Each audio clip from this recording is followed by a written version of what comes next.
Voilà. Voilà, alors on va ce soir essayer de parler un peu de la Haggadah de Pessah, ou plus exactement du Leil HaSeder, c'est-à-dire du Seder de Pessah. En fait c'est pareil parce que la Haggadah de Pessah contient, quand on achète une Haggadah de Pessah, il y a dedans tout le Seder de la nuit, bien que le mot Haggadah ne dit en fait que, ne signifie que la partie, ce qu'on appelle Magid, c'est-à-dire le fait de réciter un texte, mais quand on ouvre une Haggadah de Pessah, on nous dit effectivement tout ce qui se passe dans le Seder. Seder, c'est-à-dire qu'il y a il y a des choses à faire les unes après les autres pendant la nuit de Pessah. Donc, on va essayer de voir un petit peu de quoi il s'agit. D'abord, qu'est-ce que la Torah nous dit à propos de cette nuit de Pessah? On va commencer par les halachot de la nuit de Pessah, pour qu'on sache quel est l'essentiel et quel est le superflu. Alors, voilà les halachot de Pessah. Il y a des halachot minatora, c'est-à-dire qui sont écrits dans la Torah et qui doivent être respectés en tant que deoraita, c'est-à-dire mitzvah de la Torah. Et ensuite, les chachamim ont rajouté des mitzvot. Et puis même les sofrim, c'est-à-dire encore plus tard, ils vont rajouter encore d'autres mitzvot. Alors, minatora, de la Torah. Bon, on a le kiddush. Le kiddush, bon, ça, c'est même pas la peine d'en parler. Le kiddush, c'est parce que c'est une fête et que dans toutes les fêtes, il faut faire le kiddush. Donc, la première coupe de vin, c'est le kiddush. Kiddush l'Yom, parce qu'il est écrit que pour toutes les fêtes, il faut faire le kiddush. Bon. Deuxième mitzvah spécifique à ce soir-là, cette fois-ci, c'est de manger du korban Pessah, c'est-à-dire de manger le sacrifice pascal qui a été abattu dans la journée du 14, et comme aujourd'hui, nous n'avons pas de temple et que nous avons perdu l'habitude de faire ce sacrifice. En fait, on pourrait faire le sacrifice même si on n'a pas le temple, mais en fait, on ne fait pas de sacrifice pascal. Donc, on ne va pas manger l'agneau pascal le soir. Donc, c'est la mitzvah principale de ce soir-là, qui est de la Torah, mais qui ne peut pas être accomplie aujourd'hui. Deuxième chose, c'est de manger avec le korban Pessah, il faut manger du maror. Qu'est-ce que c'est que du maror? C'est une herbe peut-être un peu amère qui devrait nous rappeler l'amertume de l'esclavage. Bon.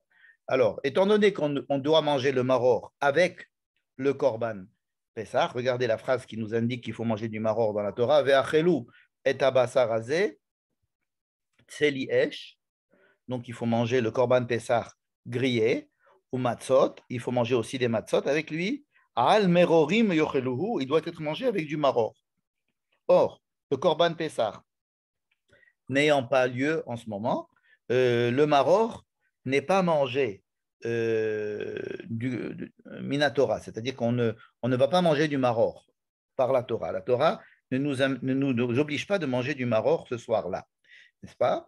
Et c'est pour ça que l'on va le voir tout à l'heure, réinscrit ce maror dans la liste de ce que les chachamim nous ont dit. Il faut quand même manger du maror, mais ce n'est pas le maror qu'on devrait manger avec le korban Pessah. Ensuite, il y a le fait de manger de la matzah. Alors, le fait de manger de la matzah est aussi relié avec le korban Pessah, comme on vient de le voir, mais elle a aussi une obligation en elle-même, parce qu'il y a un pasouk spécial pour la matzah, même si on n'a pas de korban Pessah, on doit quand même manger de la matzah. Donc, on doit manger des matzot le premier soir. Premier soir, il est obligatoire de manger des matzot, même si on n'aime pas, il faut manger des matzot. Le reste du temps, on n'est pas obligé de manger des matzot, on peut ne rien manger du tout. On peut manger, évidemment pas de pain, mais on n'est pas obligé de manger des matzot. Si on n'a pas faim ou si on n'a pas envie de manger de matzot. Mais le premier soir, on est obligé de manger une certaine quantité de matzot. Bon. Donc, il y a ces trois halachot.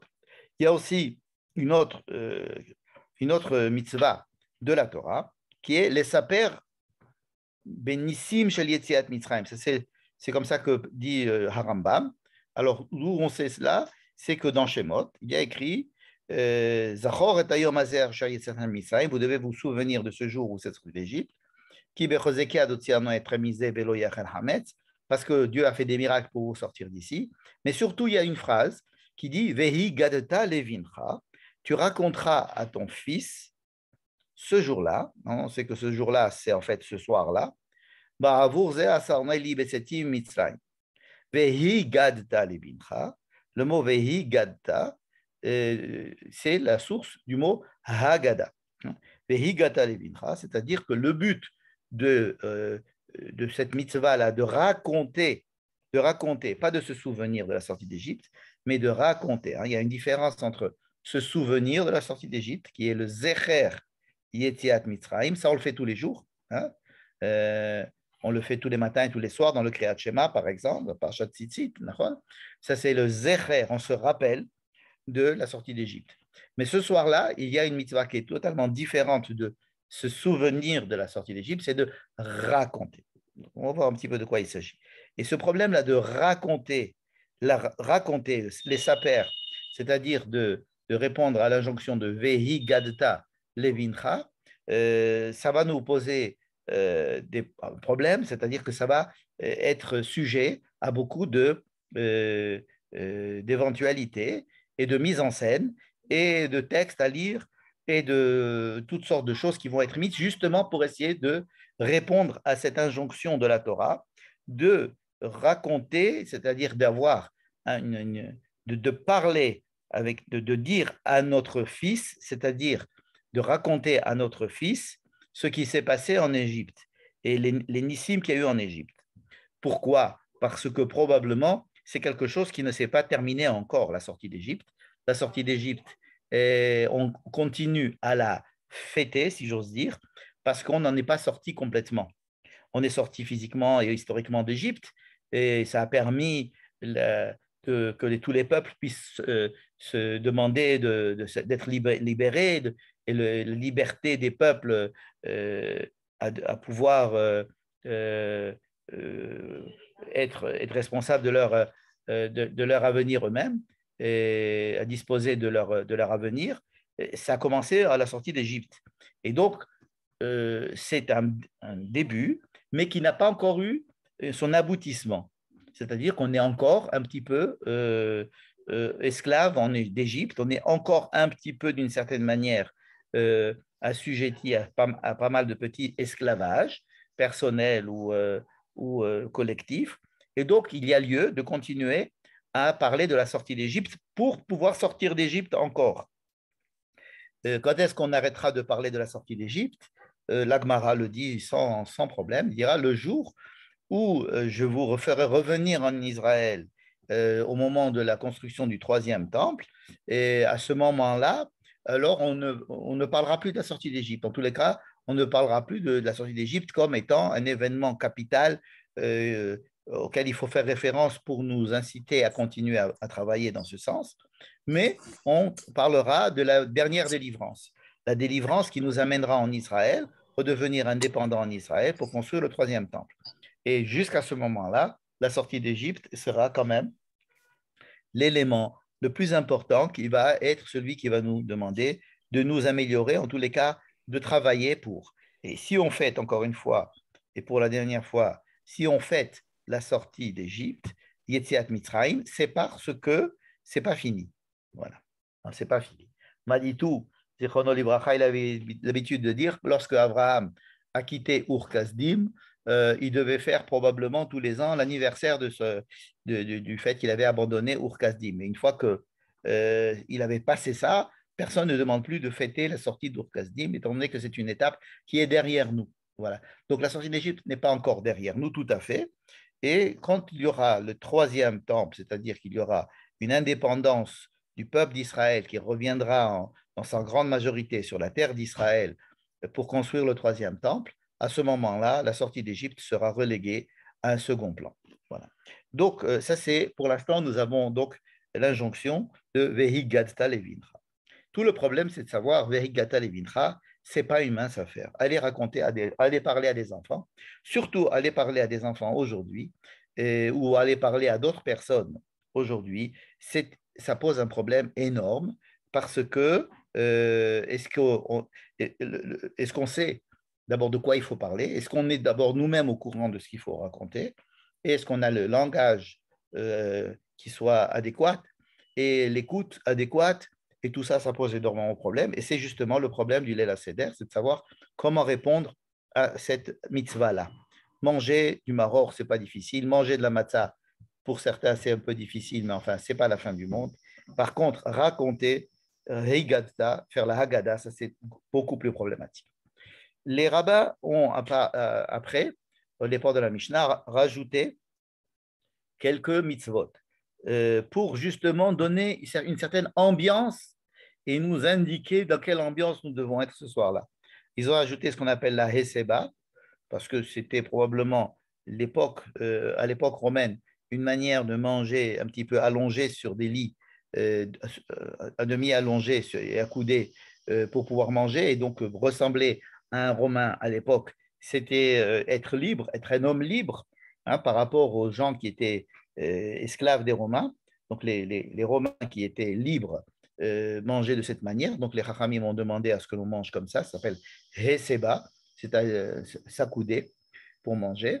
Arba kosot, boire les 4 coupes de vin. Ça, c'est quelque chose sur lequel les rabbins dans la Mishnah insistent énormément en disant que même un pauvre qui devrait vendre sa chemise pour acheter la quantité de vin nécessaire doit préférer vendre sa chemise, mais acheter les 4 coupes de vin qui symbolisent les 4 étapes de la liberté. Bon. Donc les 4 verres de vin sont entrés à l'intérieur du Leil HaSeder. Le maror, on en a parlé tout à l'heure, il n'est plus obligatoire par la Torah puisqu'il n'y a pas de Korban Pessah, mais les Chachamim nous ont demandé de quand même continuer à manger du maror. On peut manger de la laitue, par exemple, ce qui fait office de maror.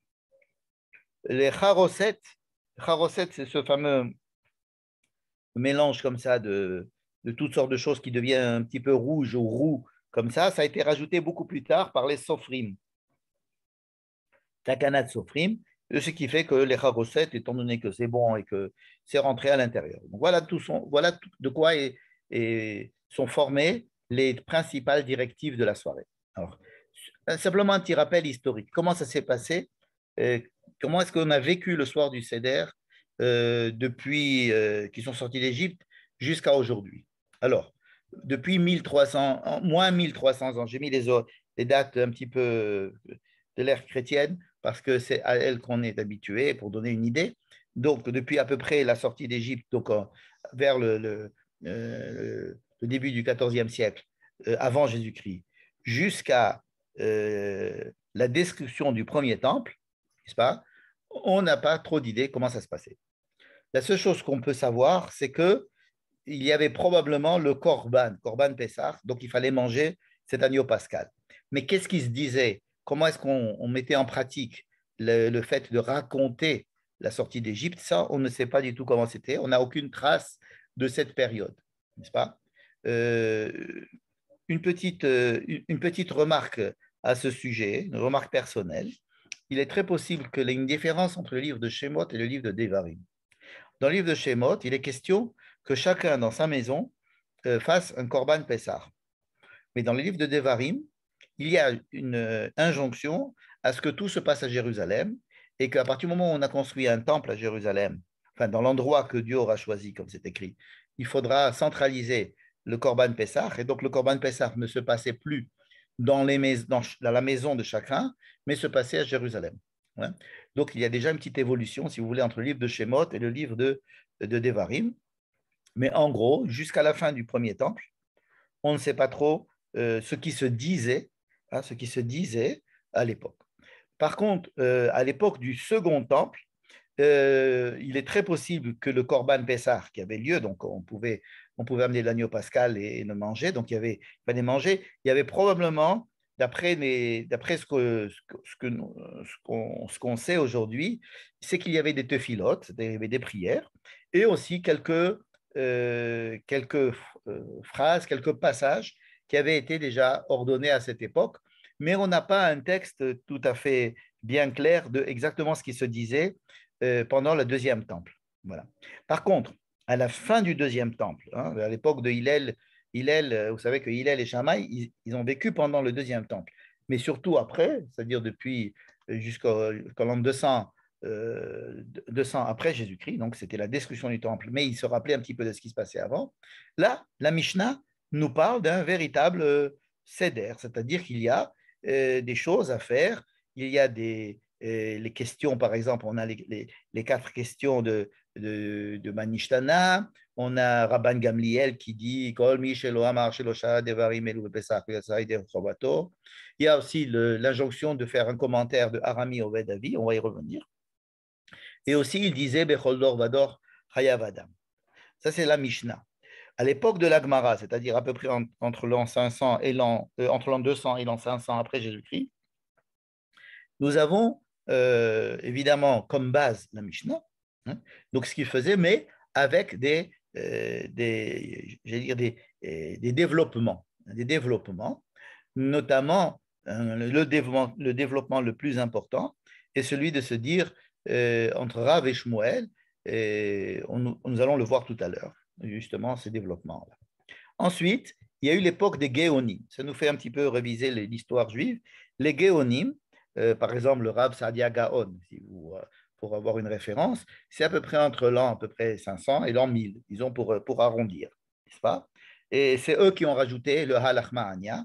En tous les cas, c'est à leur époque que nous avons des écrits datant de leur époque qui parlent de Halach Ma'ania. C'est un texte de Halach Ma'ania qui est au début de la Haggadah, qui est un texte qui pose beaucoup de problèmes pour savoir pourquoi est-ce qu'il a été écrit, quand est-ce qu'il a été écrit, pourquoi, etc.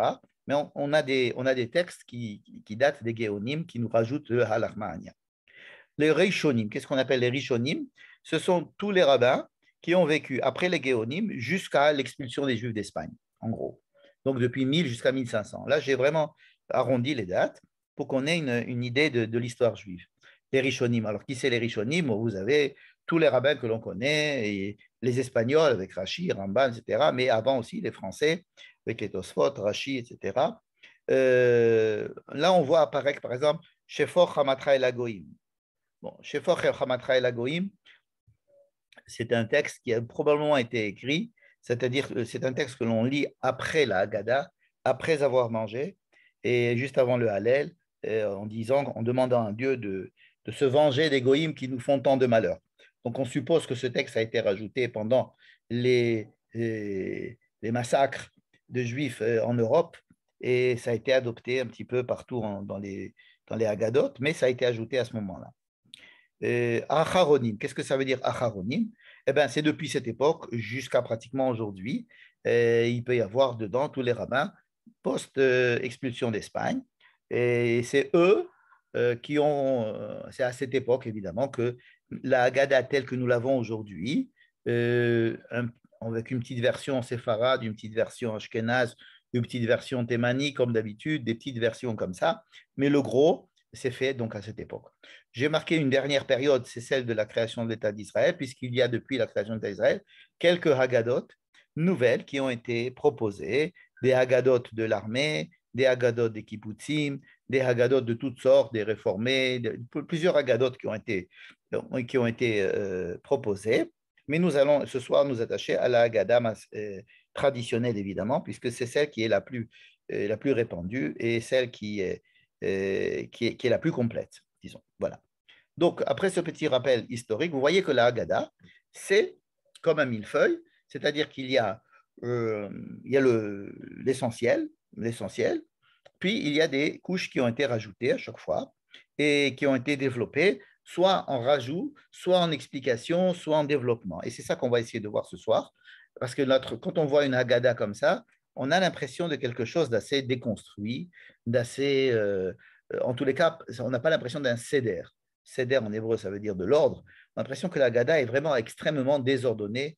Et si on devait qualifier le soir du seder en général, ce n'est pas le mot seder qu'on choisirait pour décrire cette soirée où il y a les gosses qui tirent d'un côté enfin, chacun tire de son côté, et la Haggadah qui est un petit peu donc, qui va dans tous les sens, n'est-ce pas? C'est pas une jolie histoire il était une fois et puis ça finit à la fin avec une jolie conclusion, non? On revient, on repart là-bas, et puis il y a plusieurs choses. Et c'est ça qu'on va essayer de voir ce soir. On va essayer de mettre de l'ordre dans tout cela. J'espère que cela pourra vous aider à lire la Haggadah de façon beaucoup plus beaucoup plus sereine en sachant comment est-ce qu'elle a été construite. Tout ça, nous avons vu. Je reviens maintenant sur les différentes couches depuis la Torah. Donc la Torah, ce que je vous ai dit tout à l'heure, c'est qu'on faisait, d'après le Sefer Shemot, il faut faire le Korban Pessah. Le Korban d'Égypte, évidemment, était fait dans les maisons. Mais même le Korban qui était censé être fait après la sortie d'Égypte, il est clair qu'il faut faire un Korban Pessah à la maison, chacun chez soi.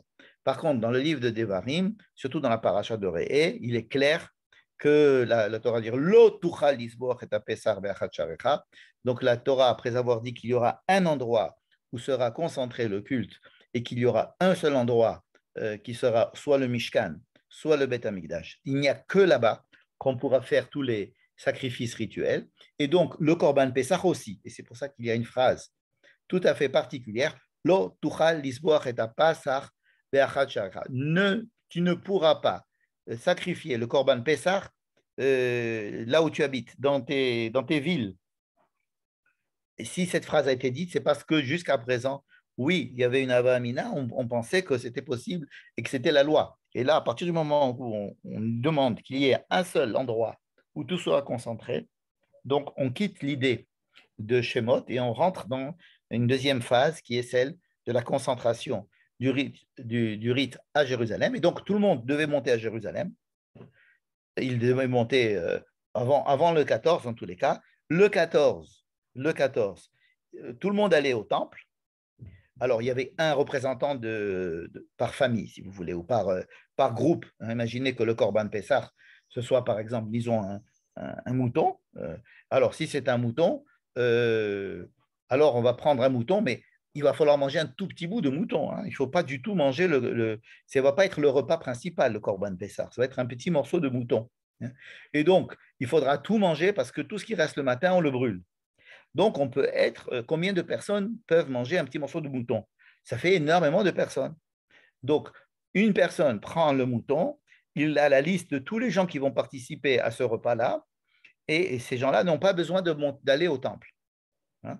Donc, les gens, une personne représentante de tout ce groupe-là, ce n'est pas une seule famille, ça peut être plusieurs familles associées. Hein. Ça peut être il faut que, en principe, on compte que tout le monde va manger un petit morceau de mouton. Et alors, on amène le Korban Pessah, on amène ce tenue pascal au temple le 14, et on va après-midi, c'est-à-dire juste après, une demi-heure après la moitié de la journée, on va commencer on va faire le Korban Pessah, c'est-à-dire on va sacrifier l'agneau, on va faire ce qu'il faut, on va ressortir donc avec de la viande, et cette viande-là, on va l'amener chez soi, on va la faire sortir du temple, mais on va rester à Jérusalem. Donc, il y avait à Jérusalem des tentes et des moyens pour dormir. Et tous ces grands groupes de gens qui étaient tous sur la liste de cet agneau vont se réunir pour passer la soirée du Seder ensemble, n'est-ce pas? Et quand est-ce qu'on on va pouvoir le griller? Mais on n'a pas le droit de le manger. On ne peut le manger qu'à la tombée de la nuit, cet agneau-là. Et donc, ce soir-là, ce sera le Korban Pessah, n'est-ce pas? Et ce sera l'essentiel de la soirée, c'était de manger, d'abord de bien manger, et ensuite de finir le repas avec un steak d'agneau, un steak ou bien un petit morceau. Enfin, il fallait manger ça en dernier. Quand on avait vraiment fini de manger, on mangeait encore un morceau de cet agneau-là, et après, on n'avait plus le droit de rien manger après. Il fallait rester avec ce goût-là du Korban Pessah. Et en même temps qu'on mangeait, il fallait raconter la sortie d'Égypte. Voilà comment ça se passait donc, au moment du temple. Maintenant, nous allons étudier la Mishnah. C'est-à-dire, on va ouvrir la Mishnah. On a dit qu'est-ce que c'est que la Mishnah. La Mishnah a été écrite environ entre l'an 10 et l'an 200 de l'ère chrétienne. Et elle a été écrite par les Tanaïm, n'est-ce pas? Rabbi Akiva, Hillel, Shammai, Rabbi Eliezer, tous ceux qu'on entend dans la Gemara, ce sont des gens de la Mishnah, ce sont des Tanaïm, n'est-ce pas? Alors voilà, on va lire un petit peu ce qui se passe dans la Mishnah. Ararve Psachim, Samour la Mincha, Lo Yochal Adam Ad Shetershach. Il est interdit de manger l'après-midi avant le Seder pour avoir faim le soir quand on arrive. Et Afilu Ani Shebe Israël Lo Yochal Ad Sheyesev. Là, on apprend qu'il faut faire la Heseba, c'est-à-dire de se coucher.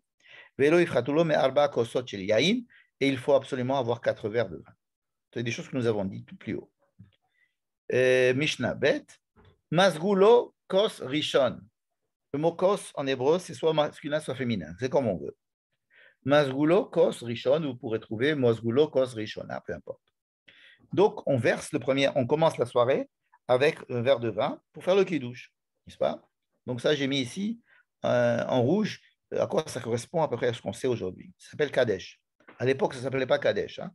Mais nous, on appelait ça Kadesh.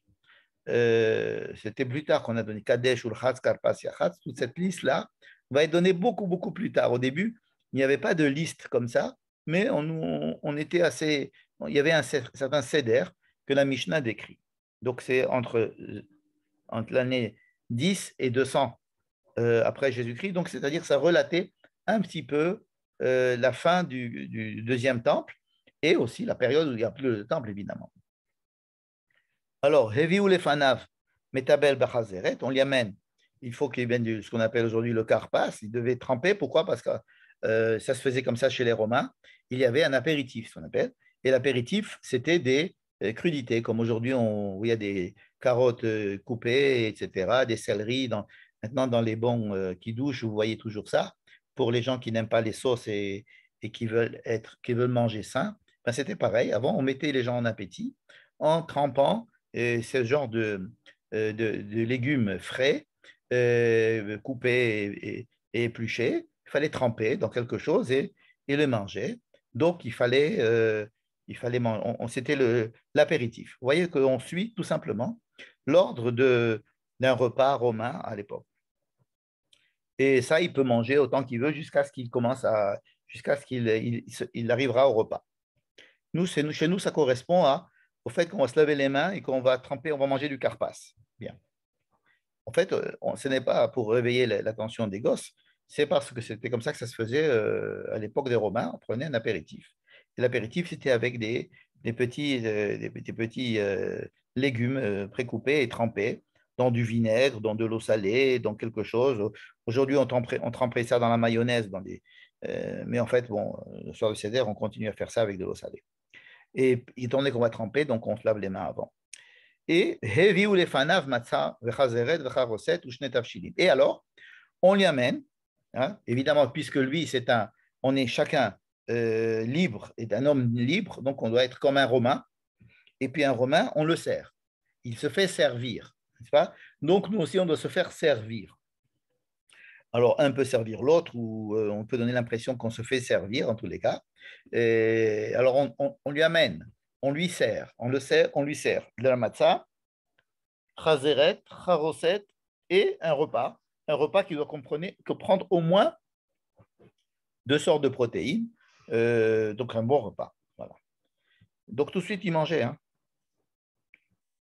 Ça a l'air que tout de suite, il mangeait. C'est-à-dire que dès le début, ils ont commencé, ils mangent.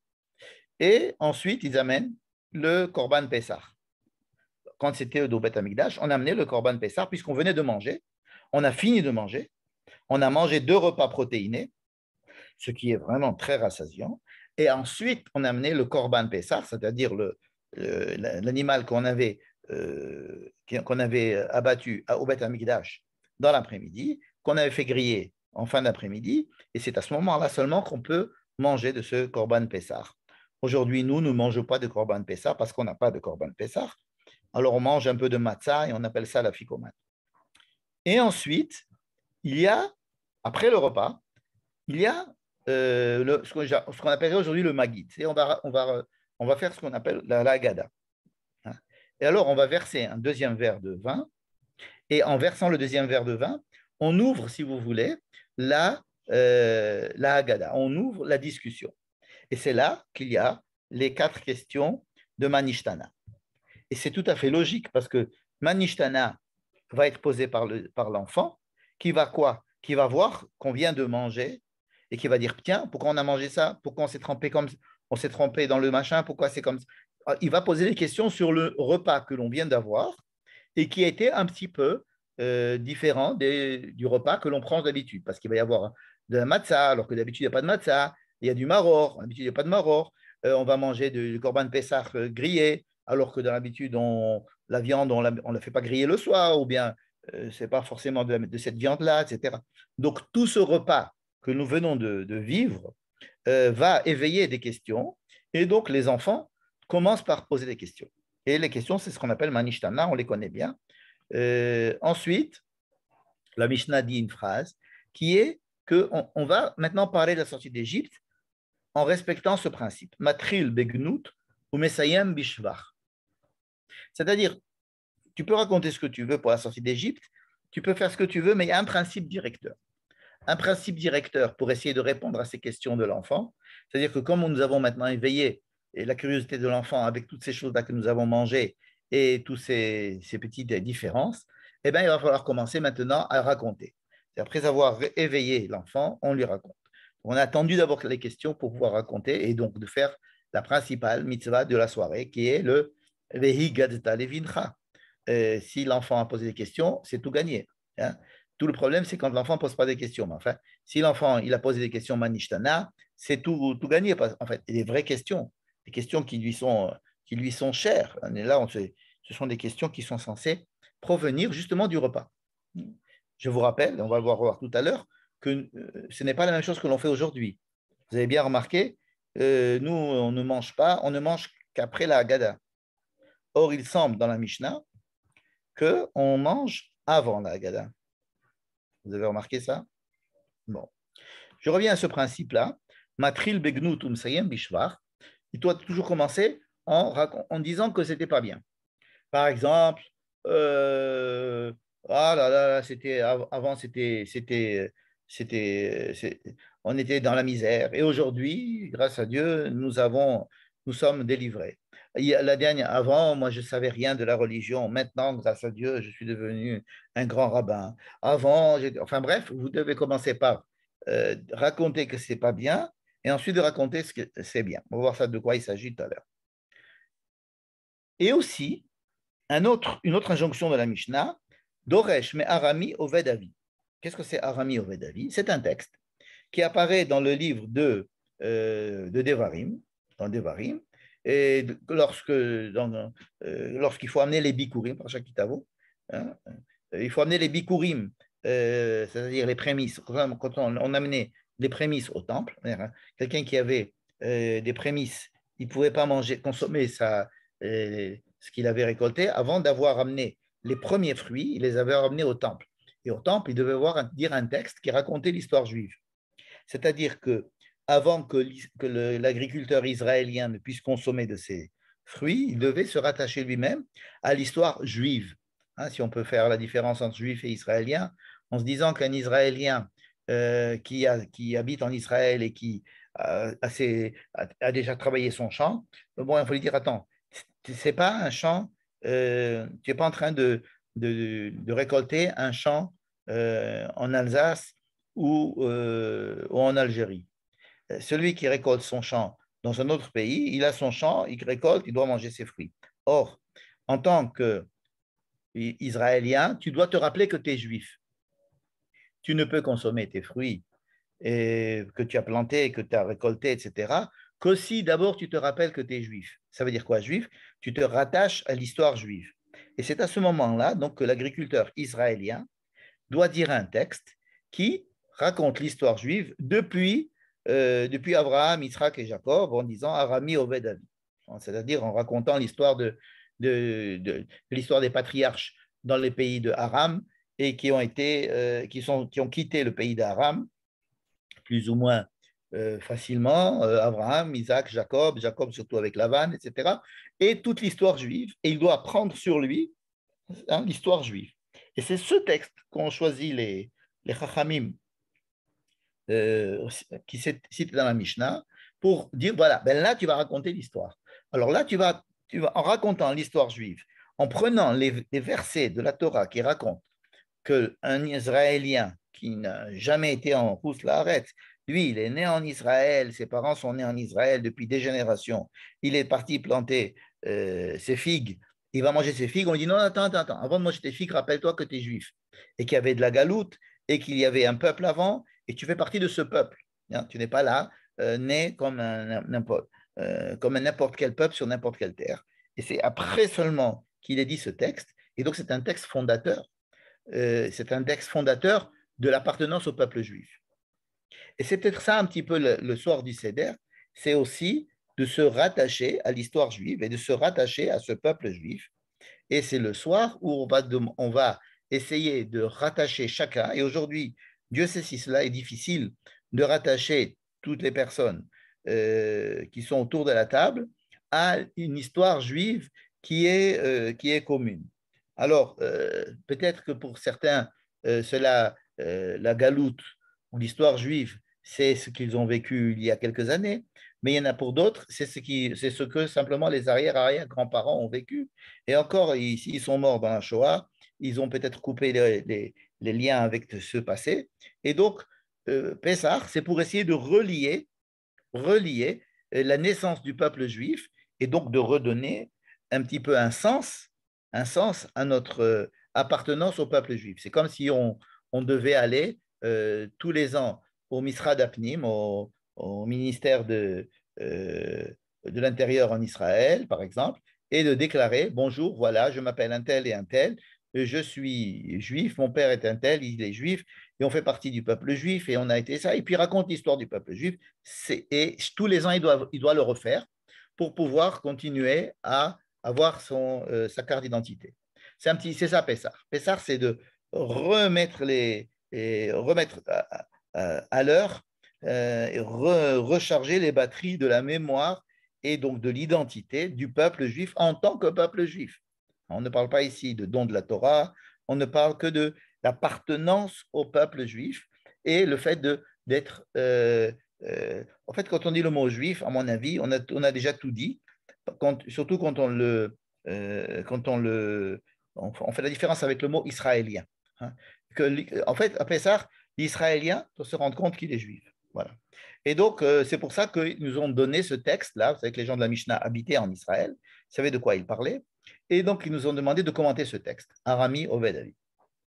Donc, pour l'instant, de quoi il était question? Il était question de repas, d'accord? Après le repas, on a fait Manishtana. Et ensuite, on a dit Matril Begnut ou Msaim Mishvar. Il faut d'abord dire des mauvaises choses, des choses qui n'étaient pas bonnes, ensuite des bonnes choses. Ensuite, on a dit il faut commenter ce texte de Arami Ovedavi, qui est le texte que nous allons trouver dans le livre de Devarim. Et après, il y a encore d'autres choses.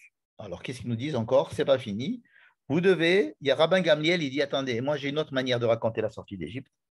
C'est pas vous, vous allez commenter le machin, bon, très bien, mais moi, Rabban Gamliel, c'était un très, très grand président de la communauté, si vous voulez, d'Israël, en Israël. Rabban Gamliel était quelqu'un de très dur et euh, très exigeant. Il y a des gens qui sont plus ou moins ouverts et des gens qui sont plus ou moins fermés. Le Rabban Gamliel était fermé, il était très exigeant. Et lui, il vient, il dit attendez, moi, c'est pas comme ça, moi, il faut dire des mots. Vous n'allez pas raconter n'importe quoi dans tous les sens. Au moins, dites 3 mots. Pessar, Matzah ou Maror. Et comme ça, au moins, je suis sûr que vous avez fait. Après, vous pouvez broder si vous voulez. Mais je voudrais que vous disiez ces 3 mots. Donc, c'est sa manière à lui de raconter, de répondre à l'injonction de Veigata Levincha. Hein. Et ça, c'est écrit aussi dans la Mishnah, puisque Rabban Gamliel aussi, évidemment, est un maître de la Mishnah. Ensuite, il y a cette phrase et alors là, c'est une phrase que l'on dit, qui est écrite dans la Mishnah, et qui est, si vous voulez, plus une injonction d'ambiance. Il y a dans ce qu'on a dit tout à l'heure, qu'est-ce qu'on doit faire le soir du Seder? Il y a des choses à dire. Comme on a vu, il y a des choses à dire, il y a des choses à faire. Manger quelque chose, raconter l'histoire. Mais raconter l'histoire, ça nous demande 2 choses. Comme on ne nous dit pas exactement, la Torah ne nous a pas dit exactement qu'est-ce qu'il faut raconter. Alors, elle nous dit une phrase, tu diras que je vous ai fait sortir d'Égypte. Mais il faut expliquer. Gadeta, ça veut dire que tu vas développer et surtout, tu vas t'adapter à ton fils, adapter à ce que tu vas vivre, à la génération et à tes enfants. Et chaque génération est différente et chaque enfant est différent et chaque personne a une manière différente de voir les choses. Donc, il y a une obligation d'ambiance et il y a une obligation de mots et de gestes. Ce Bechol Dorvado Chayav Adam, dans chaque génération, on doit essayer de rejouer la sortie d'Égypte. Pourquoi? Parce que il faut, et ça je l'ai dit tout à l'heure, ce n'est pas une injonction le soir même de la sortie, le soir du Seder, de faire comme si on devait sortir d'Égypte. C'est que le schéma général de la sortie d'Égypte, c'est-à-dire ce qui s'est passé dans la sortie d'Égypte, doit être adapté à chaque génération et par chaque personne, pas seulement le soir de la sortie d'Égypte, c'est pas seulement de Pessah, mais en permanence. C'est-à-dire que cet esprit de liberté, cet esprit de ne pas être esclave, esclave de tout, esclave de son travail, esclave de son patron, esclave de la cigarette, esclave de, chacun va trouver, esclave de son téléphone, esclave de ce qu'on veut, esclave du temps, esclave de, on n'a pas besoin d'avoir un pharaon aujourd'hui pour être esclave, nous sommes des esclaves de toutes les façons. Simplement, l'injonction principale pour appartenir au peuple juif, c'est de se sentir libre. Se sentir libre, c'est peut-être la première injonction qui va faire de ce peuple le peuple juif. Le peuple juif, c'est d'abord un peuple qui sait, qui a les capacités et qui a l'injonction, qui à tous les niveaux, dans chaque acte, dans chaque geste, dans chaque pensée et tout le temps, de se sortir, d'essayer de sortir, de se décaler de ce qu'il fait pour ne pas se sentir esclave de la chose. N'est-ce pas? Et donc, c'est là, c'est une injonction, si vous voulez, d'ambiance. Et là, et d'où sait-on que c'est quelque chose qui est important? C'est de la fameuse phrase, je pense que c'est la phrase la plus importante dans la Torah qui nous dit que ce soir-là, il faut faire le Seder. C'est Vehigata levincha bayom ha'u lemor. Tu diras à ton fils ce soir-là, ce jour-là, tu raconteras à ton fils ce d'Égypte. Le fichar, et c'est pour cela que nous sommes obligés, anachnu chayavim lehodot. Alors là, c'est la troisième chose. La Haggadah, comme vous allez le voir tout à l'heure, la Haggadah, elle est composée de 3 éléments indispensables à connaître et à se rappeler. Premier élément, question. Deuxième élément, histoire. Troisième élément, remercier Dieu. Remercier Dieu. 3 éléments. Il y a She'ela, Sipur et Hodaya. Ça veut dire remerciement.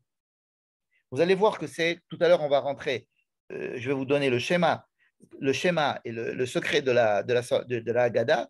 Vous allez voir qu'en comprenant qu'il y a ces 3 éléments, on a tout compris. Il y a 3 éléments. Question, histoire et remerciement. Qu'est-ce que c'est que remerciement?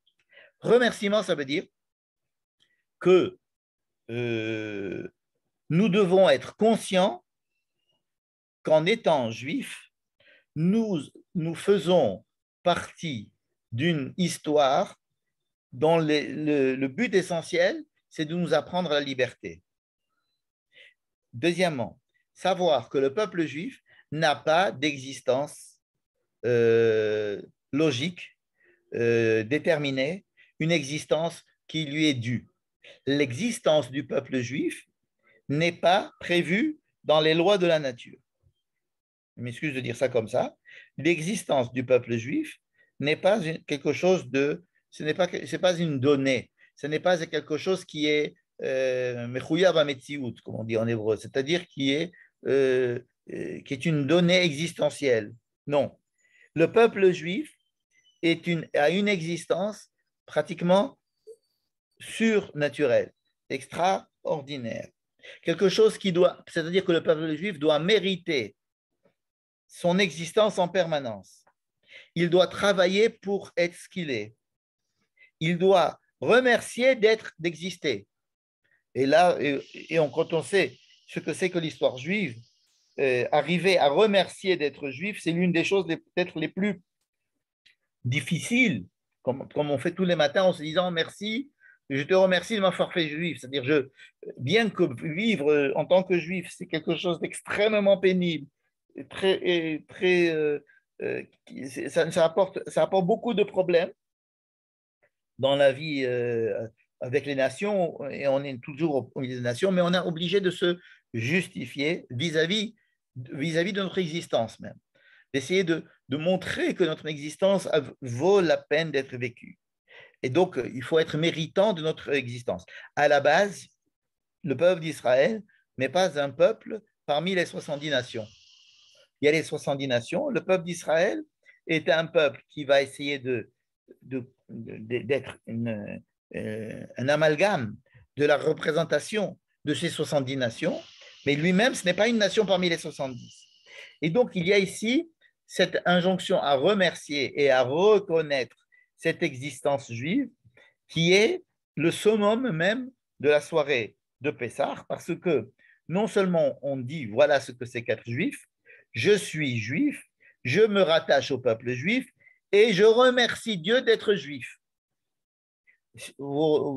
Remercier Dieu d'être juif, c'est peut-être l'étape la plus difficile, parce que c'est comme ce qu'on demande à faire à un bar mitzvah, lorsqu'il va être bar mitzvah, qui va dire je remercie mes parents.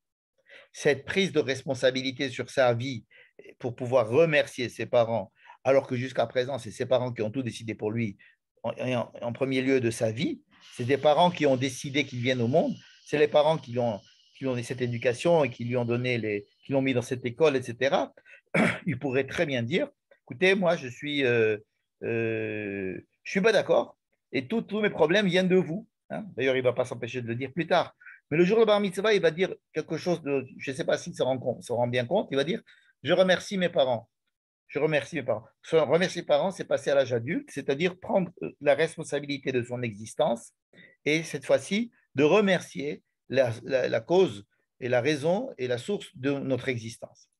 Donc le troisième élément n'est pas le moindre dans la soirée de Pessah, c'est de remercier. Je répète, 3 éléments. Il faut absolument se rendre compte de ces 3 éléments. 1, question.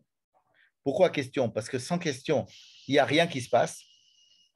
La personne peut passer tout à fait à côté si elle ne se pose pas vraiment la question, si on ne se pose pas la question. Dans un cours, on pouvait entendre quelqu'un vous parler pendant des heures.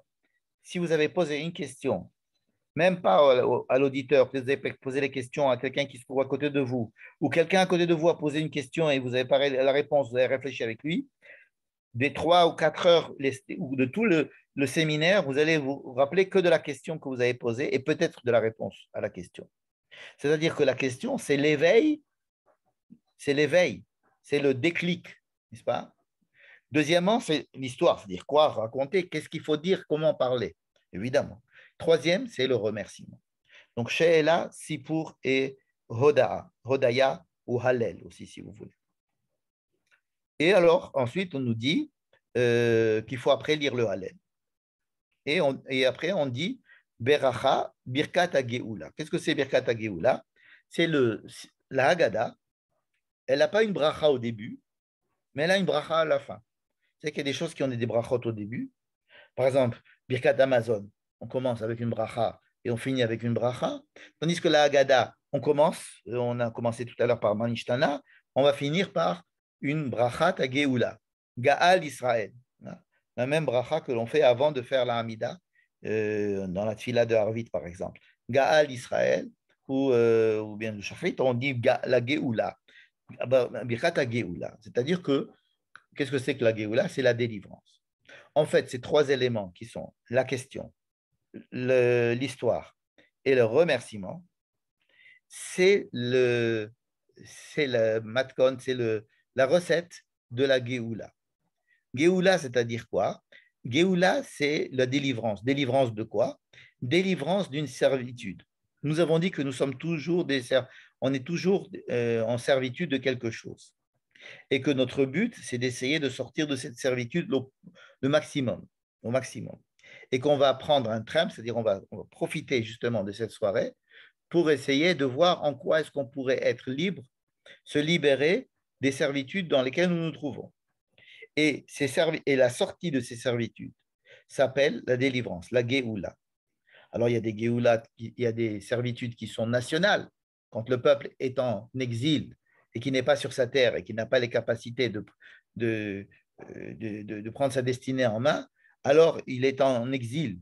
Et le fait de passer d'exil de la galoute à cette indépendance, ça s'appelle la Géoula. Mais il peut y avoir aussi la Géoula de chaque personne elle-même. En tous les cas, ici, il s'agit de Vechotem Vegéoula. La Mishnah vient maintenant de de finir la Haggadah. Et ensuite, on nous dit, donc on avait le premier vers, c'était quoi? C'était pour le Kiddush. Le deuxième vers, c'était quoi? C'était pour lire la Haggadah. Hein, c'était pour raconter ce qu'on a dit, la question et le sipour et le remerciement. Maintenant, on va prendre un troisième vers. Troisième vers, c'est sur Birkat Amazon. Et donc, Birkat Amazon, on le fait là maintenant. Pourquoi on fait Birkat Amazon maintenant? Ben parce qu'on a mangé, qu'on a bien discuté et que maintenant, on va faire Birkat Amazon. Et après le Birkat Amazon, on va faire ce qu'on appelle le Hallel. Qu'est-ce que c'est que le Hallel? Ça fait partie de ce qu'on a dit tout à l'heure à propos du remerciement. On va remercier Dieu, c'est-à-dire on va dire des louanges à Dieu. Qu'est-ce que c'est que des louanges à Dieu? C'est des louanges au fait que nous sommes un peuple juif, le peuple juif. Et faire des louanges sur le peuple juif, c'est reprendre à son compte l'histoire juive en bien et en mal, et en disant que tout ça, c'est pour le bien à la fin. Remercier Dieu, c'est ça le Hallel de la sortie d'Égypte. C'est le seul soir où on va faire le Hallel la nuit.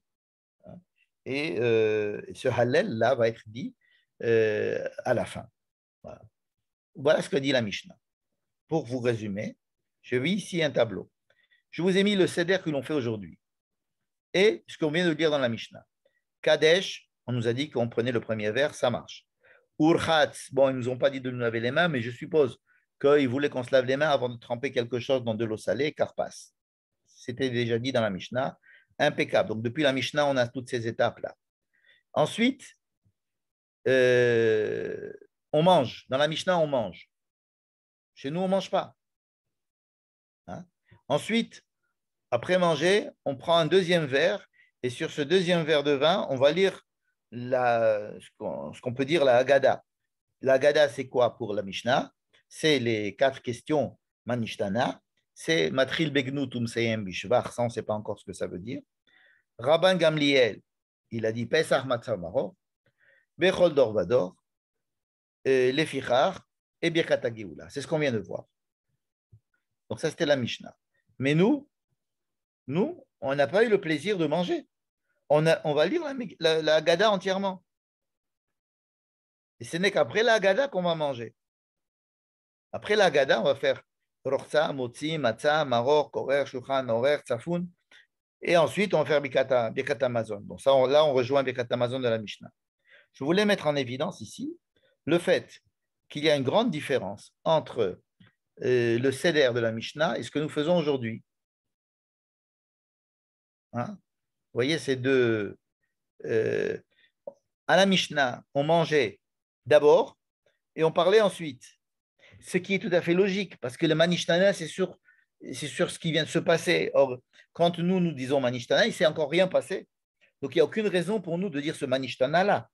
Bon, pourquoi le gosse, il va dire, pourquoi ce soir on mange de la viande grillée? Mais comment tu sais qu'on va manger de la viande grillée? Comment tu sais, pourquoi ce soir on va manger accoudé? On n'est pas encore accoudé.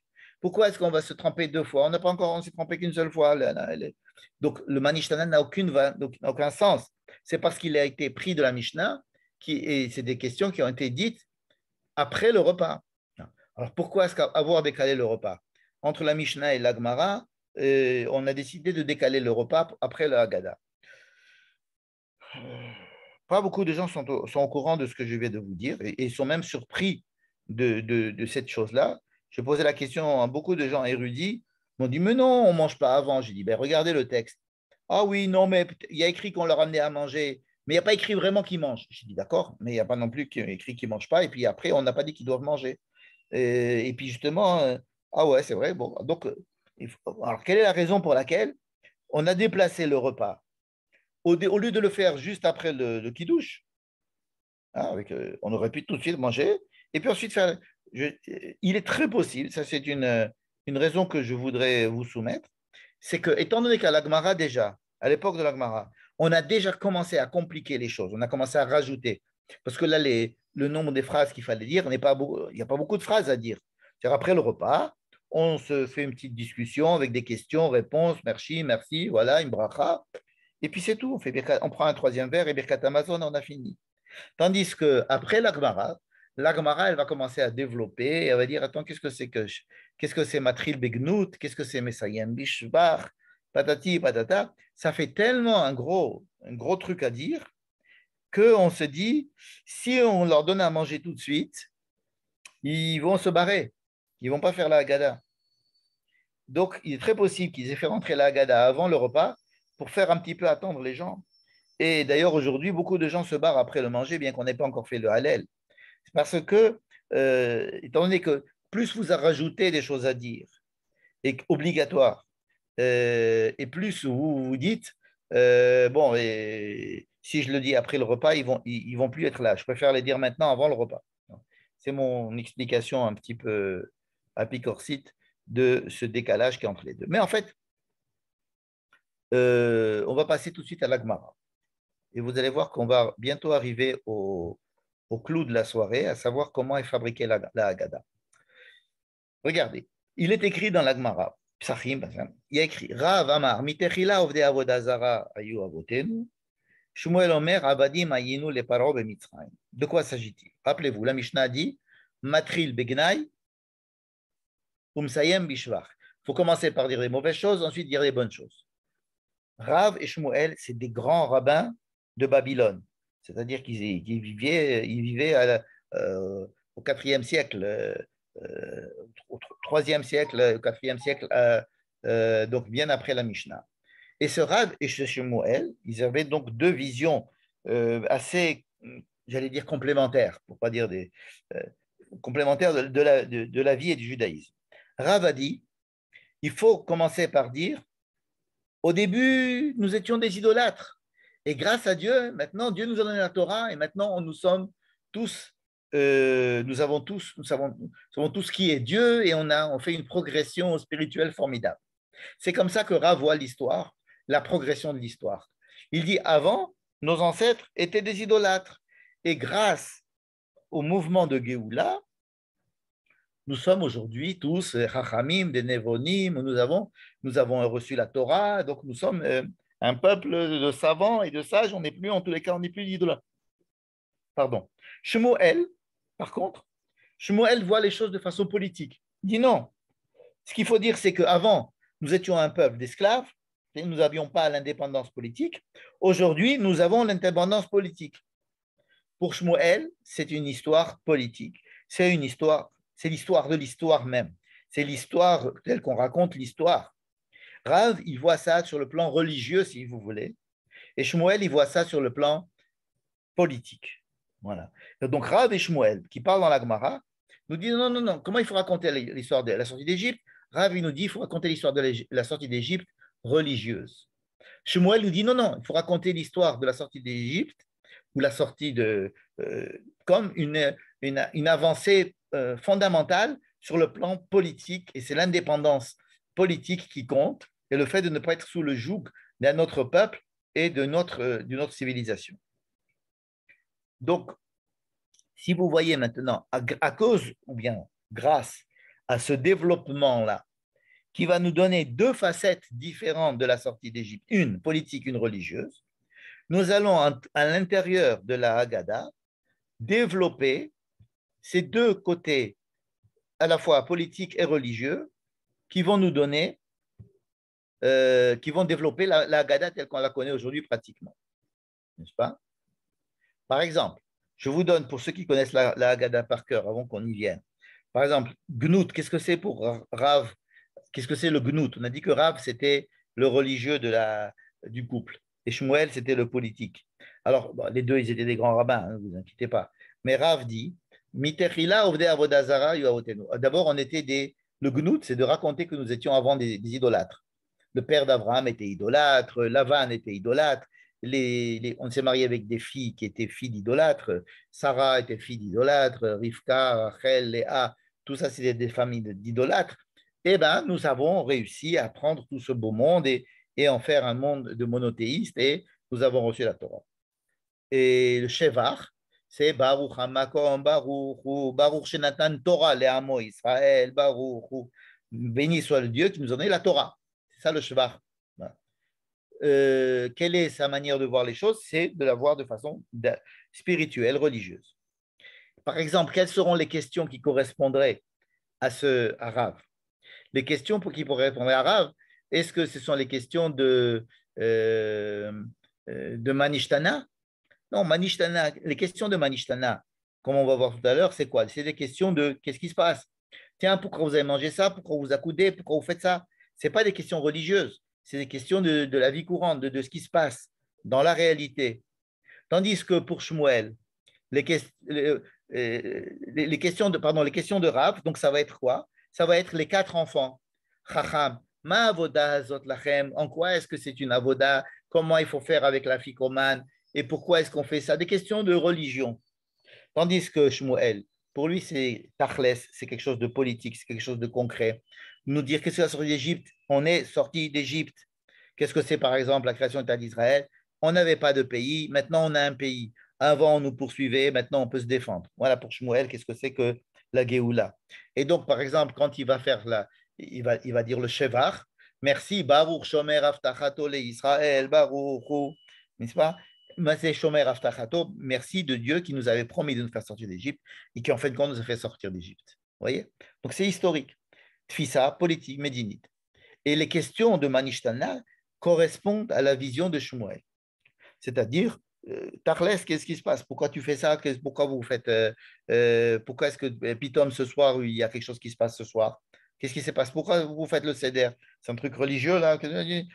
Pourquoi vous faites tous ces trucs-là? Ce sont des questions qui sont beaucoup plus concrètes, qui correspondent plus à la vision de Shmuel. Bon. Donc voici maintenant la Haggadah. On va évoluer entre ce qu'on avait vu dans la Mishnah et nous allons arriver à l'Agmara. Bon, alors voici la Mishnah, voici l'Agmara. L'Agmara, en gros, elle va nous apporter les deux idées maîtresses de Rav et Shmuel, comme on vient de dire, une politique, une historique. Manishtana, ça reste Manishtana. Bon, j'ai mis la halach ma'ania, c'est écrit ni dans la Mishnah ni dans l'Agmara. Comme je vous l'ai dit tout à l'heure, ça a été rajouté par les Géonim. C'était à peu près en l'an 700 ou 600 après Jésus-Christ. Ils ont rajouté le texte de halach ma'ania. Bon, pour ça, je l'ai mis en bleu. C'est ni dans la Mishnah ni dans l'Agmara. Mais dans l'Agmara, Manishtana, évidemment, ça va rester Manishtana. Et ensuite, on va dire Avadim ha'inu le paro b'Mitzrayim. Mais ça, c'est pour répondre à le gnout de Shmuel. Hein, et on va dire Maaseh Berabi Eliezer. Après, on va dire Baruch HaMakom Shenatan Torah Lamo Israël, ça correspond à Rav. Après, on va dire Keneged al Barabanim Divera Torah, Ehad Hacham, Ehad Rasha, Ehad Tam. Après, on va dire Mitechila Ovde Avodazara. Alors, pour Avadim Ainu, c'est pour répondre à l'injonction de Shmuel. Mitechila Ovde Avodazara, c'est pour répondre à l'injonction de Rav. Baruch Shomer Avtachato l'Israël, c'est le remerciement qu'on ferait dans la perspective de Shmuel.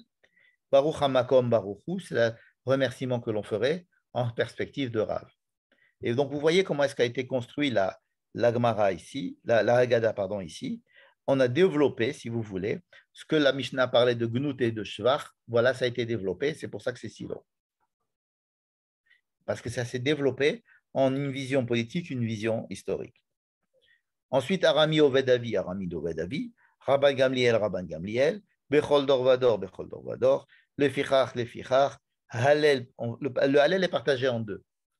On dit les deux premiers versets, les deux premiers chapitres du Hallel, on les fait rentrer à l'intérieur de la Haggadah. Ensuite, on va manger. Et quand après manger, on dit la deuxième partie du Hallel, n'est-ce pas? Qui est avec la bracha, on fait ça avec un verre de vin spécial pour le Hallel, etc. N'est-ce pas?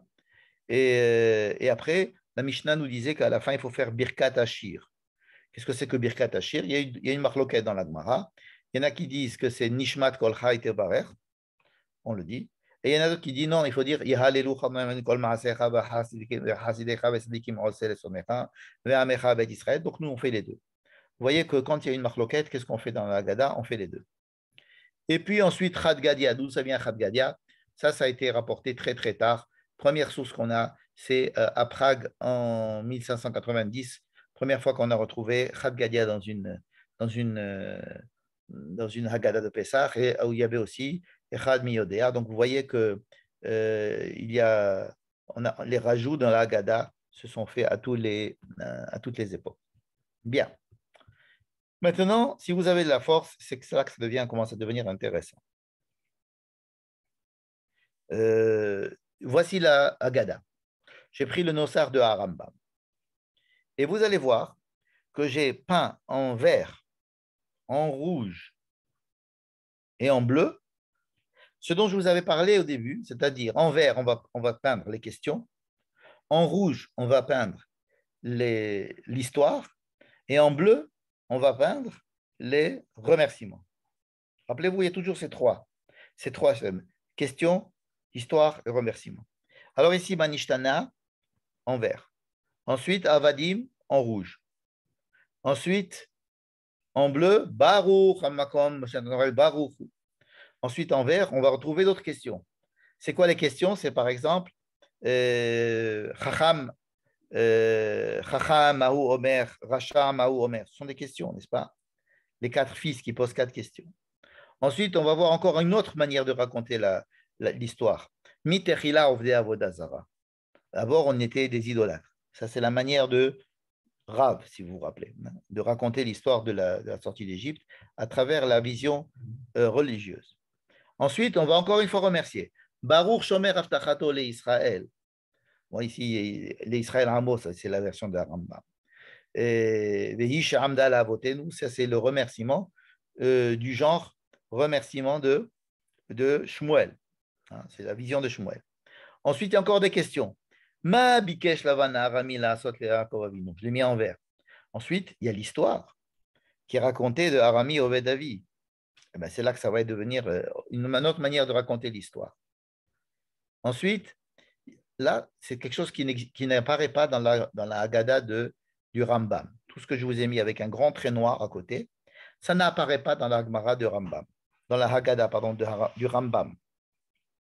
C'est quoi? C'est toutes les histoires de calcul, combien il y avait de Makot en Égypte et sur la mer. Vous savez qu'en tout, si on fait le total, ça fait 613 Makot. Hein, s'il y en avait 10 en Égypte, alors comme il y en a eu 5 fois plus dans la mer, traverser la mer, donc ça fait 50. Et un autre rabbin qui dit non, mais il y en avait 200, donc il y en avait, combien ça fait, 200 divisé par 5, ça fait combien? Ça fait 40. Après, on dit non, il y en avait 50, multiplié par 5, ça fait 250. Vous savez, tous ces comptes-là, si on additionne 10 et 50, et 40, et 200, et 50, et 250, ça fait 600. Ensuite, on donne la liste des 10 plaies, ça fait 10. Et ensuite, on dit que c'est Detzach, Adash, Be'achav, les 3 groupes. Ça fait 3, ça fait 613. Tout ça pour arriver à 613, comme si on développait les 10 plaies en 613 plaies. Comme si, il n'y a pas 613 plaies, évidemment, mais 613 fois le mot, 613 plaies dans la loi orale, c'est dans la Haggadah. Ça correspond aux 10 paroles, les 10 commandements qui ont été, les rabbins ont réussi à en faire 613 commandements, n'est-ce pas? C'est que la loi orale a développé la loi écrite. La loi écrite, c'est 10 commandements. La loi orale nous a appris pour comprendre ces 10 commandements, pour les développer en 613 commandements. De la même manière, les 10 plaies, c'est-à-dire les 10 manières d'appréhender l'existence de Dieu dans le monde, de voir l'effet que peut avoir Dieu dans le monde, ces 10 plaies dans la loi orale, c'est-à-dire dans la Haggadah, qui est une forme de loi orale, puis c'est un développement de l'écrit, et il va y avoir 613 plaies. Mais ça, ce n'est pas écrit dans la Haggadah de Rambam, ça a été rajouté plus tard. Il y a ensuite Dayenu. Dayenu, c'est quoi? C'est un remerciement, c'est pour ça que je l'ai mis en bleu. Ensuite, il va y avoir une autre manière de raconter la sortie d'Égypte, c'est Rabban Gamliel. Je dis, moi, je ne veux pas votre histoire-là, moi, je veux vous disiez Pessah, Massa, Omaro. Mais après, juste après, qu'est-ce que fait la Haggadah? Elle prend chaque chose. Pessah, ça va être des questions. Mais Pessah, mais c'est quoi Pessah? Donc, c'est des questions. Et Maror, c'est quoi Maror? Et c'est quoi la matzah? Al Shumma, Al Matzah Zo Shanochlim, Al Shemma. C'est-à-dire, qu'est-ce que c'est que cette matzah? une autre manière de poser des questions. Vous voyez qu'il n'y a pas que les Manishtana où il y a des questions. Il n'y a pas les 4 enfants seulement où il y a des questions. Il y a aussi d'autres questions qu'on sommes en train de voir. Dans la Haggadah, il y a, en fin de compte, et Bechol Dor Vador Chayav Adam Le'arot Atzmo Keilu Be'etzem Misraim, ça aussi c'était écrit dans la Mishnah, c'est une autre manière de remercier Dieu. De Fichach, Anachnu Chayavim Lehodot, pour ça nous sommes tenus de remercier. Et alors là, je vous ai fait un tableau récapitulatif qui est un tableau que j'ai pompé du Rav Tzvi Rimon. Le Rav Tzvi Rimon, il a une Agada d'ailleurs, et voici le tableau que j'ai pompé de chez lui. La Haggadah, elle est faite en fait de 3 sujets. Question, Sipour. Histoire, troisièmement, merci. Ces 3 sujets, eux-mêmes, vont être multipliés par 4. Il va y avoir 4 fois dans la Haggadah des questions. Il va y avoir 4 fois qu'on va raconter la sortie d'Égypte. Et il va y avoir 4 fois des remerciements. Mais à chaque fois, c'est fait d'une manière différente, d'une approche différente.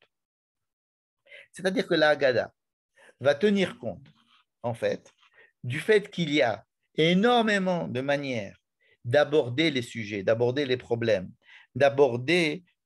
puisqu'il est question d'éducation, il est question d'avoir en face de soi son fils ou une autre personne, peu importe, mais en tous les cas, quelqu'un qui va demander, qui va poser une question. Le fils qui pose la question à son père, c'est peut-être aussi le fait que l'homme doit se questionner lui-même. Alors, c'est le schéma du fils qui pose la question au père, parce que le père est censé transmettre au fils l'identité juive. Mais en fait, nous-mêmes, on devrait remettre en question nous-mêmes par rapport à notre identité juive, par rapport à notre asservissement à certaines servitudes que nous vivons nous-mêmes, n'est-ce pas? Mais une fois qu'on a dit ça, on n'a pas résolu le problème parce que chacun va avoir une approche différente. Regardez par exemple les 4 enfants. Pourquoi il y a 4 enfants? 4 enfants, ça va de plus en plus difficile. Le chacham, c'est facile, parce que le chacham, c'est l'intellectuel, alors vous pouvez toujours aller avec lui sur le plan intellectuel. Le racha, c'est un qui aime la bataille. Le racha, il est là pour se battre. Alors il faut se battre avec lui, comme ça on est sur son terrain. Ensuite, il y a celui qui est, il est âme. C'est encore plus difficile d'essayer d'avoir un contact avec lui et d'essayer de faire passer quelque chose à quelqu'un qui est âme, qui, oui, c'est quoi alors, de quoi il s'agit, oui, bon, d'accord, il veut rester sur la touche en fait. Chez Eno Yodé Alishol, c'est le pire, c'est celui qui, vous allez me dire le pire, c'est celui qui n'est pas là, vous avez raison, mais enfin, parmi ceux qui sont là, c'est le pire, parce que celui qui c'est celui qui est sur son écran de smartphone, chez Eno Yodé Alishol, puis pouvait faire autre truc, lui, il est sur son écran de télévision ou sur son écran de smartphone. Il va falloir le détacher de son smartphone. Et c'est ça le Misheno Yodé Alishol. Savoir détacher un enfant de son smartphone pour l'intéresser. On dit l'enfant, mais ça peut être aussi le conjoint ou un ami. Ce n'est pas facile. Donc, il va falloir faire un travail énorme pour essayer de se mettre dans l'ambiance et à la place de la personne avec qui on veut parler pour pouvoir l'intéresser, n'est-ce pas? Et c'est pour ça que la Haggadah semble tellement complexe. Mais c'est parce qu'elle est formée de 4 visions différentes. Une vision, euh, une vision qui va être une vision, comme je l'ai écrit ici, politique, c'est de raconter l'histoire de façon politique. Il y a des gens qui vont s'attarder à cet aspect politique, de savoir de l'indépendance du peuple, de savoir si le fait d'avoir une armée, le fait de ne pas être sous le joug d'un autre peuple, etc.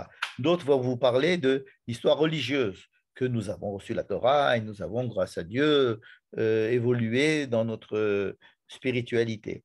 Il y en a d'autres qui vont qui vont vous dire, ouais, d'accord, mais où c'est écrit, qui veulent surtout savoir comment est-ce qu'on peut tirer des textes exactement tel mot, etc. Vous savez qu'il y a Arami Oved Avi, ce fameux 4 psukim, chaque mot va être décortiqué dans la Haggadah, tu sais, Ulma, Ma Bikesh Lavan Arami, la Akor et Akol, etc. Et donc, ça, c'est de la lame d'anout, ce qu'on appelle lame d'anout. C'est des gens qui vont pinailler, qui vont essayer de rentrer dans les détails des détails de l'histoire. Et puis, il y a la quatrième manière, c'est ce qu'on appelle la hamchasha. En hébreu, la hamchasha, cela veut dire la mise en scène, c'est-à-dire d'essayer de faire ressentir les choses aux gens. Et quelle est la meilleure manière? Est-ce que c'est en parlant politique? Est-ce que c'est en parlant religion? Est-ce que c'est en faisant des détails sur prendre les mots et les triturer et de déduire chaque mot d'un autre mot? Ou alors c'est de mettre les choses en pratique, hein. C'est toujours, vous avez quand vous faites si vous faites une conférence à un public assez grand, vous allez, si vous prenez l'un des quatre aspects, vous allez perdre les trois quarts de la salle. Donc, si vous voulez vraiment avoir toute la salle, il faut avoir tous les aspects. Tous les aspects doivent être mis en jeu. Celui de la mise en scène, par exemple, si vous faites des gestes ou bien un tour de magie, ou bien si vous commencez à danser, vous allez attirer l'attention. Si vous commencez à raconter une histoire, là, vous allez aussi attirer l'attention. Si vous racontez une histoire politique, ça va vous attirer encore plus l'attention d'autres personnes. Si vous commencez à faire du pile-poule, etc., il y a peut-être les grands Talmidei Chachamim qui vont avoir qui vont être intéressés, mais pas les autres. Donc, la Haggadah, en fait, ce qu'elle est, elle veut raconter trois choses. Question, histoire et merci. Hein? Et il y a quatre fois des questions.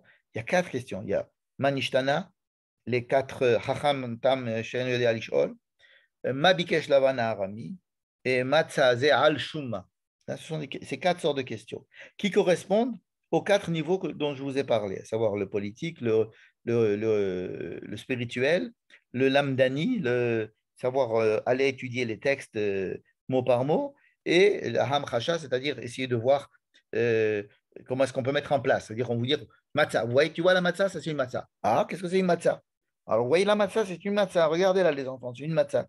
Ça, c'est du maro. Regardez le maro. Et ils vont voir des choses, et ça peut éveiller, et on peut parler de quelque chose qui est concret, plutôt que d'aller prendre des textes et de les commenter. Manière de raconter l'histoire, aussi, quatre manières. Soit en disant Avadim Aïno les paro, pour ceux qui aiment les histoires, on va raconter l'histoire sur le plan politique. Nous, par exemple, celui qui veut raconter l'histoire de la dernière Aliyah, ben, va nous dire nous étions tous persécutés dans les pays arabes et dans les pays chrétiens, et il y a eu la Shoah, et nous avons réussi à créer un Ishuv et de créer un peuple qui est né de ses cendres. Ça va être Avadim Aïno les paro. Il va être une autre histoire, c'est l'histoire de l'évolution religieuse du peuple juif, son évolution spirituelle, qu'est-ce qu'on a apporté au monde, ou bien qu'est-ce qu'on a apporté à nous-mêmes sur le plan spirituel. Ça aussi, ça peut être une histoire. Ou bien, on va rentrer en dire, Tseoulmad Babikesh Lavan, en quoi est-ce que Lavan était plus que Paro, et on va prendre chaque mot, etc. On va essayer de faire de prendre l'histoire, mais en détail, en décortiquant, et c'est pour le Chacham, disons, cette histoire. Et ensuite, il y a la Hamchacha. La Hamchacha, c'est de mettre faites vivre, PowerPoint, montrer quelque chose, faites une Hatsaga. On va faire une Hatsaga. C'est Rabban Gamliel, en fait, qui fait la Hatsaga. Il nous dit, il faut dire trois mots et prendre chaque matzah et faire la Hatsaga. Prendre Maror et faire une Hatsaga. Euh, Prenez les choses et faites une Hatsaga. C'est une représentation, une Hamchacha. Et donc, quatre fois, la sortie d'Égypte est racontée sous ces quatre aspects différents. Et ensuite, le remerciement, il y avoir quatre remerciements. Premier remerciement, ça va être Baruch, Hamakom, Baruch, Baruch Shenatan Torah Le'amo Israël. Donc, c'est un remerciement sur le côté religieux. Après, il y a Baruch Shomer Aftachato Le Israël, Baruch Vehi She'amda La'avoten, etc. Ça veut dire que c'est des choses qui sont. Dieu a promis à nos pères qu'il allait nous faire sortir d'Égypte, il le fait. Dieu a promis qu'il allait nous ramener à Jérusalem après des milliers d'années d'exil, et il l'a accompli. Hein. C'est l'histoire politique. Remerciement politique. Remerciement de l'histoire politique. Remerciement sur le côté de l'histoire politique d'Israël. Et ensuite, le remerciement sur le pinaillement, le pinaillage, c'est-à-dire de rentrer dans les détails de qu'est-ce qui s'est passé, pourquoi c'est passé. C'est les Dayenu. Ah, et c'est toujours très compliqué ce Dayenu. Si tu nous as amenés jusqu'au Hor Sinaï sans nous donner la Torah, ça nous aurait suffi, etc. Ça a toujours des grands piles poulimes sur ces ça, mais c'est un remerciement. Merci, merci, tu nous as fait sortir d'Égypte. Hein, merci, tu nous as amenés au Har Sinaï. Merci beaucoup. Tu nous as donné la Torah, c'est pas grave. Merci beaucoup. Déjà, on t'est arrivé à la Torah. C'est un remerciement. Le fichach, anachnu chayavim, les hodot, les halel, shaber, le halel de la fin. Mais qu'est-ce qu'il y a comme, mieux qu'un Hallel comme remerciement? On va chanter Betzet Israël, Mitzrayim. Donc, c'est un remerciement chanté et que l'on a l'habitude de lire à la synagogue, etc. Donc, voilà les 4 remerciements possibles. Et donc, vous voyez que toute la Gemara que nous avons, pardon, toute la Haggadah que nous avons aujourd'hui est fabriquée selon 3 grands principes qui sont, encore une fois, question, histoire et remerciement, et chacun décliné 4 fois pour bien montrer qu'on ne peut pas rendre uniforme notre auditoire et qu'au contraire, il faut essayer de faire le travail d'adaptation à l'intérêt et au centre d'intérêt et d'éveiller chacun dans le domaine, dans son domaine, et peut-être même de l'éveiller dans les domaines qui ne sont pas les siens, des fois. Et ça, on a vu. Je veux finir par une petite, euh, petite Vartora, si vous voulez.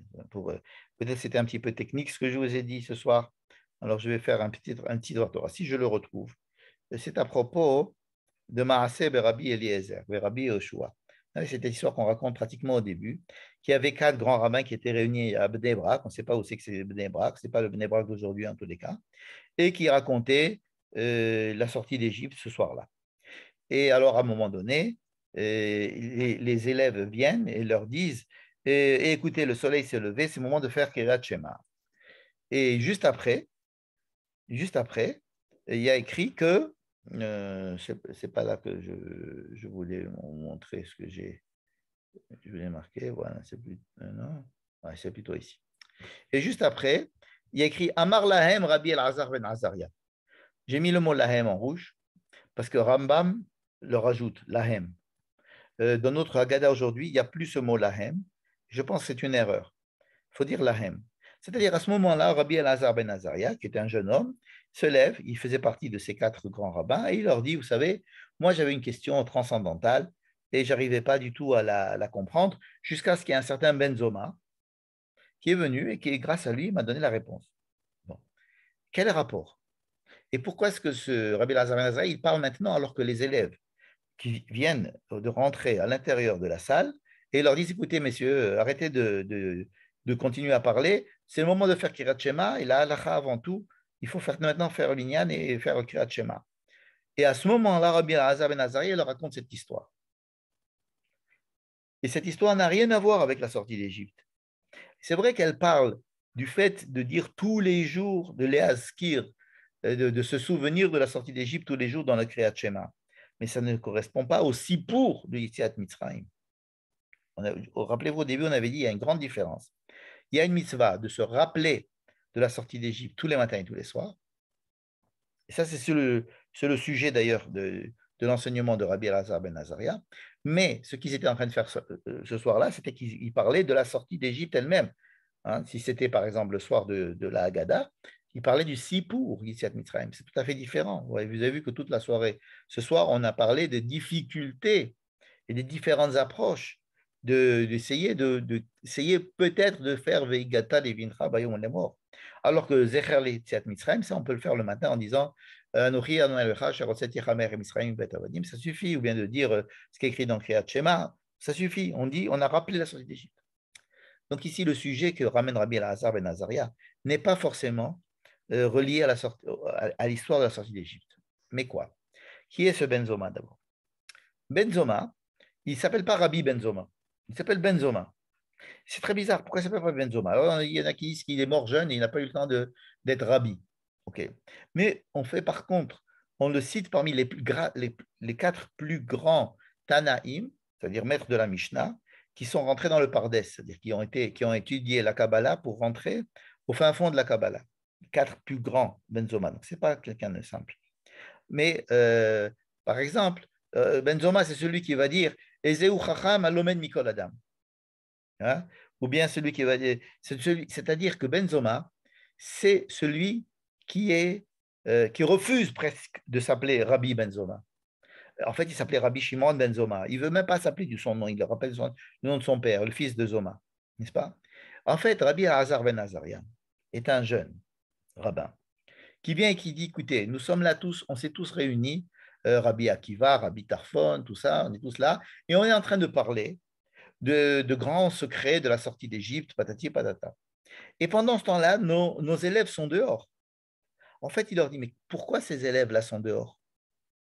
N'est-ce pas que le but de cette soirée, c'est de faire entrer les élèves, de faire entrer les enfants, de faire entrer tout le monde et d'essayer de se mettre à la portée des gens pour essayer de leur expliquer la sortie d'Égypte?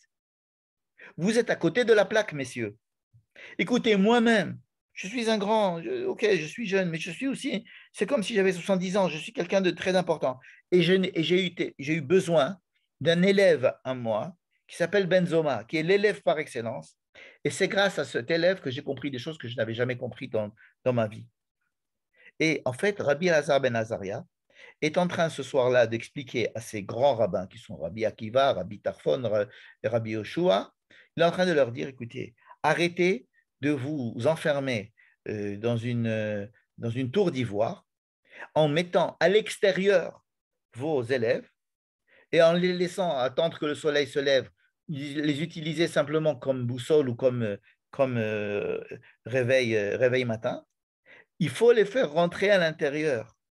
Et l'essentiel de la soirée, de l'étude de la soirée de la Seder, ça n'est pas d'essayer de faire des grandes réflexions kabbalistiques sur la sortie d'Égypte, c'est d'essayer de se mettre à la portée des élèves, parce que les élèves, d'abord, ils peuvent vous apporter, et moi, Benzoma m'a apporté beaucoup de choses que pendant très longtemps, je n'avais pas compris, et il leur dit, lorsqu'il voit les élèves rentrer, il se dit, comment ça, les élèves, ils étaient là, ils étaient dehors? Mais qui c'est qui a mis les élèves dehors? Comment c'est possible que vous n'avez pas fait rentrer les élèves? Ce soir, c'est l'essentiel, c'est les élèves, c'est les enfants, c'est les autres, c'est Mikol Melameda Iskalti. Et effectivement, Rabbi Elazar ben Azaria, lorsqu'il va prendre le pouvoir à la place de Rabban Gamliel, on a dit tout à l'heure qu'il était extrêmement rigide, ce Rabban Gamliel, il demandait, il n'acceptait que viennent étudier que des hyper doués. Hein. Et il fallait qu'il soit extrêmement vertueux pour pouvoir rentrer à l'école. Alors que Rabbi Elazar ben Azaria, dès qu'il a été nommé, ils ont rajouté énormément de bancs dans la salle d'études et il a dit tout celui qui veut rentrer rentre. Nous avons besoin de tout le monde. L'étude est quelque chose d'extrêmement démocratique et il faut que nous puissions nous mettre au niveau de chacun et savoir que chacun peut nous enseigner. Et moi, Benzoma, le monsieur qui l'élève par excellence, celui qui a voulu toute sa vie rester élève et qui apprenait l'état d'être élève avant tout, avant d'être maître, eh ben de lui, j'ai appris des choses que je ne savais pas jusqu'à présent. Et vous, messieurs, vous les grands d'Israël, apprenez cela, que vous avez fait une erreur de laisser vos élèves dehors, ceux qui vont vous appeler pour faire shachrit, n'est-ce pas? Et donc, ce petit texte-là, en fait, qu'est-ce qu'il vient nous apprendre? Il vient nous apprendre surtout que nous devons ce soir-là surtout ne pas nous sentir au-dessus. Celui qui sait est au-dessus de celui qui ne sait pas. Celui qui est censé savoir doit se mettre à la mesure, à la hauteur, avec le langage. Il doit essayer de faire un travail énorme, non seulement que pour lui enseigner, pour faire passer le message, mais Rabbi Elazar ben Azaria rajoute que quand tu vas faire passer le message, c'est toi qui vas apprendre. Tu vas apprendre. Et Benzoma, il m'a appris des choses. Mon élève m'a appris. De mon élève, j'apprends encore plus que de mes maîtres. Et donc, c'est pour ça que nous commençons peut-être par cette histoire. Ce commentaire que je viens de vous dire, je l'ai trouvé chez un Rav qui s'appelle le Rav David Menachem, qui est un monsieur très sympathique, qui a fait toutes les écoles des rabbins que nous avons étudiées cette année, à savoir les écoles du Merkaz arabe, le Rav Kook, etc., mais qui ne renie pas non plus son origine thémanie. Et c'est aussi un grand musicien et un excellent orateur. Et je trouve assez intéressant d'étudier ses cours. Il a beaucoup de cours. Il s'appelle Rabbi, il y a qu'il appelle Chacham, parce que c'était comme ça que ça s'appelait en Théman. On n'appelait pas Rabbi, on appelait Chacham. Chacham David Menachem. Voilà. Donc, je vous remercie beaucoup de votre patience. J'espère que ça n'a pas été trop technique. Et la semaine prochaine, nous continuerons à parler de Pessah. Merci beaucoup. J'ouvre vos micros. Et